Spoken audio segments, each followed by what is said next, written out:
साल 1500 ईस्वी दिल्ली की सत्ता पर सल्तनत हिंद का परचम लहरा रहा था, जिसका सुल्तान था इब्राहिम लोधी।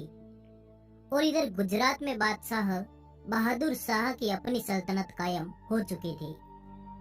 इन्हीं राज्यों से गुजरते हुए बीच में पड़ता था मेवाड़।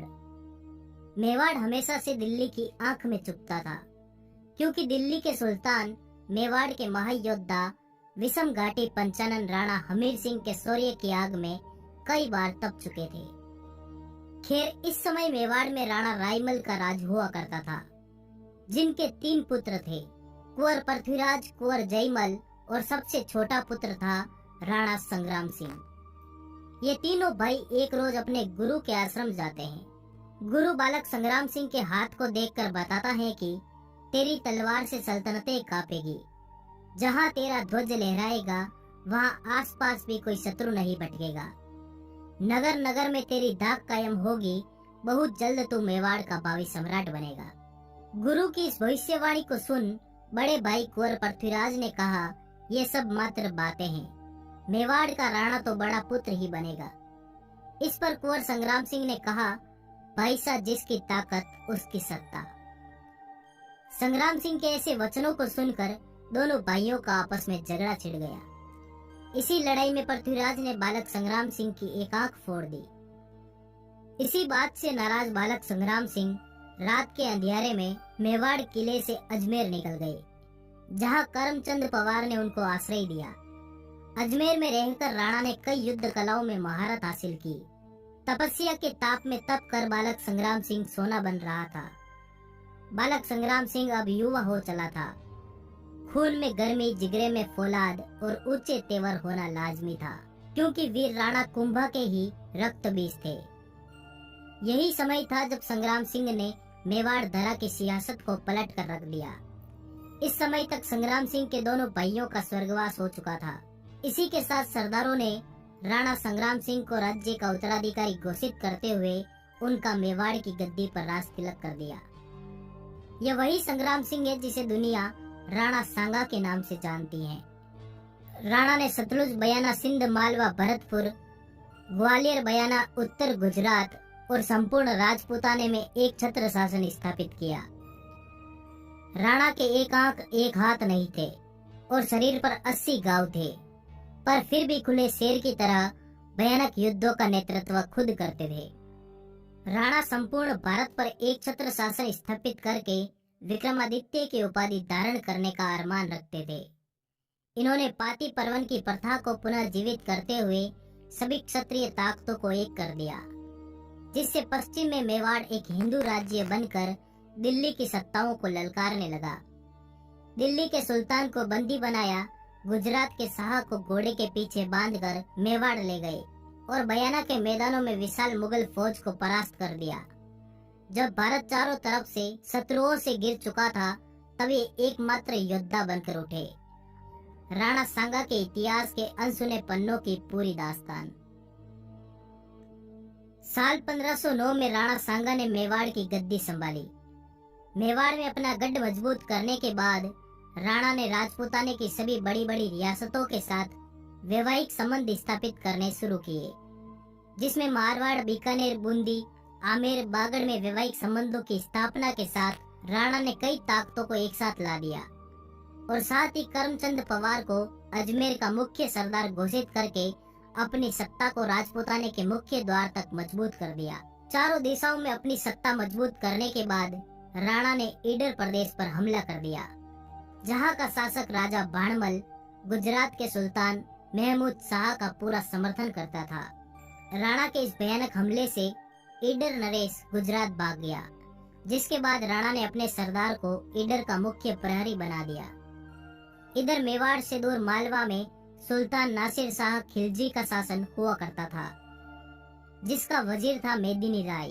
मेदिनी राय खिलजी की नीतियों के पूर्ण खिलाफ था और इन्हीं बातों से तंग आकर मेदिनी राय राणा सांगा के दरबार में जा पहुंचा, जहां राणा ने मेदिनी राय को गागरोन और चंदेरी का प्रहरी बना दिया।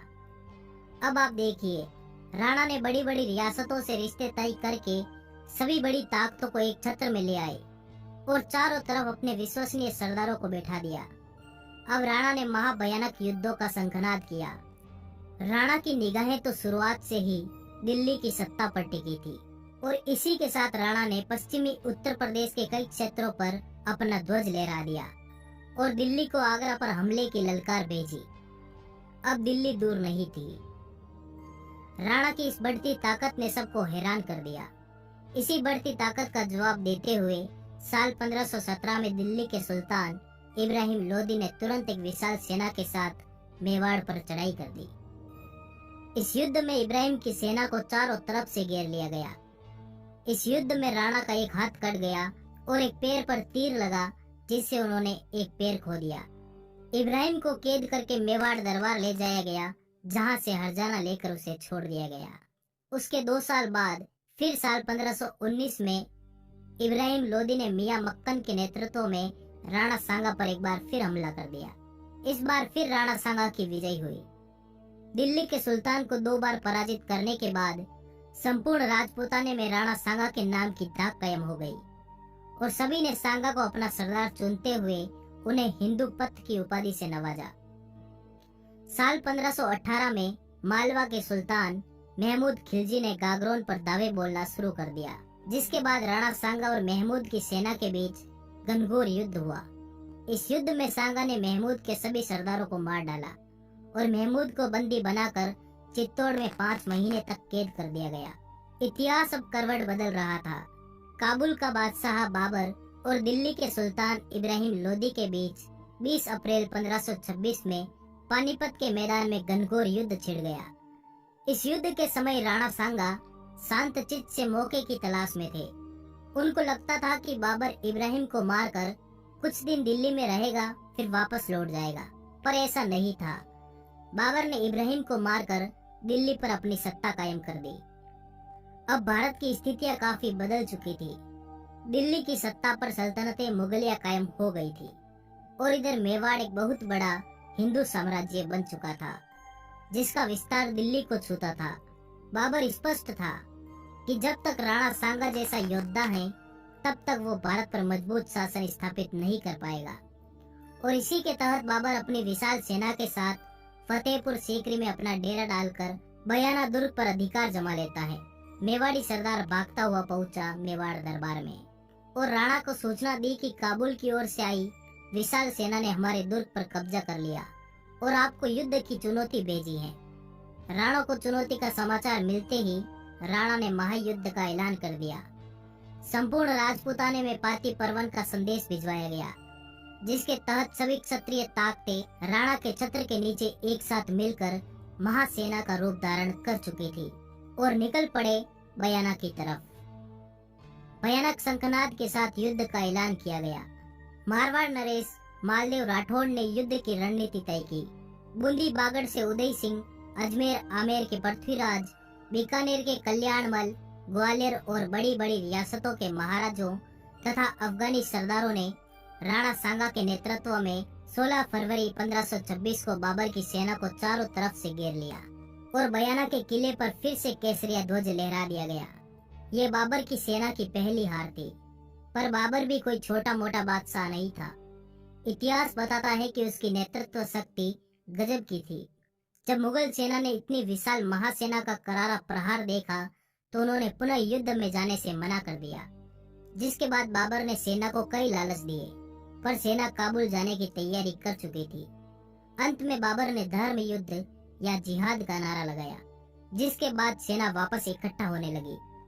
इतिहास बताता है कि राणा सांगा ने बयाना पर केसरिया ध्वज लहराकर शांति कर ली, जबकि उनको तुरंत दिल्ली पर धावा बोलना चाहिए था। ऐसा न करने के कारण बाबर ने फिर से सेना तैयार की और 1 महीने बाद 17 मार्च 1527 खानवा भरतपुर के मैदानों में फिर युद्ध की तैयारियां शुरू कर दी। जब राणा के सरदार सरहदी सुरक्षा का पहरा लगा रहे थे, तब उन्होंने राणा को समाचार भिजवाया कि हुकुम तैयार रहे, फिर एक बार युद्ध की तैयारी चल रही है। इस बार फिर पाती परवन के साथ एक महाविनाशी सेना के साथ राणा सांगा और मुगल सेना में टकराव हुआ। इस बार बाबर ने कई सारे तोप अपनी सेना के पीछे तैनात कर रखी थी। तोप जैसे हथियार के बारे में भारतीयों ने पहले कभी नहीं सुना था। जब राणा की सेना आगे बढ़ी, तब अली और मुस्तफा के नेतृत्व में तोप का मुंह खोल दिया गया। हजारों हिंदवी सिपाही ढेर हो गए। राणा गुस्से में लबरेज होकर युद्ध क्षेत्र के बीच में जा पहुंचे, जहां बाबर ने सेना को तुलगामा पद्धति अपनाने का आदेश दिया, जिसके तहत राणा की सेना के पीछे से हमला करना शुरू कर दिया गया। इस हमले में राणा को एक तीर लगी, जिससे वे हाथी से नीचे आ गए। तुरंत जाला अज्जा ने राणा का राज चिन्ह धारण किया और हाथी पर सवार होकर युद्ध घोष किया, और बाकी सरदार राणा को युद्ध क्षेत्र से बाहर बसवा ले गए। जहां राणा को वापस होश आने के बाद राणा ने कहा, जीत की बधाई हो, पर सरदारों ने कहा कि हम अपनी धरा खो चुके हैं। हुकुम मेवाड़ प्रस्थान करने का आदेश सुनाए, पर राणा सांगा ने सरदारों को फटकार लगाई और कहा, मेरे आदेश के बिना कौन मुझे रण क्षेत्र से बाहर लाया। पुनः युद्ध की तैयारी करो, हम विजयश्री के साथ मेवाड़ जाएंगे। तभी राणा को संदेश मिला कि बाबर की सेना चंदेरी पर हमला करेगी। तो राणा ने सरदारों को कहा, तैयार हो जाओ और निकल पड़ो चंदेरी की तरफ। जहां कालपी के मैदानों में राणा सांगा ने अपना डेरा लगाया, वहीं कालपी के मैदानों में राणा सांगा का स्वर्गवास हो गया। कुछ लोगों का मानना है कि राणा सांगा को सरदारों ने जहर दे दिया था, पर कुछ भी हो, राणा सांगा का संपूर्ण जीवन अखंड भारत के निर्माण में बीता। उन्होंने बाबर के युद्ध से पहले लगभग 18 युद्ध जीतकर अपनी सत्ता दिल्ली तक ले गए थे। इतिहास के पन्ने बताते हैं कि राणा सांगा एक बुद्धिमान, युद्ध प्रेमी, साम्राज्य विस्तार की सोच वाले एक महान योद्धा थे। अगर वो अपने सपनों में कामयाब हो जाते तो आज भारत की दशा कुछ और होती। बाबर ने खुद बाबरनामा में लिखवाया कि राणा सांगा अपनी वीरता और तलवार के बल पर अत्यधिक शक्तिशाली हो गया था। वास्तव में उसका राज्य चित्तौड़ में था। मांडू के सुल्तानों के राज्य के पतन के कारण उसने बहुत से स्थानों पर अधिकार जमा लिया। उसका मुल्क 10 करोड़ की आमदनी का था।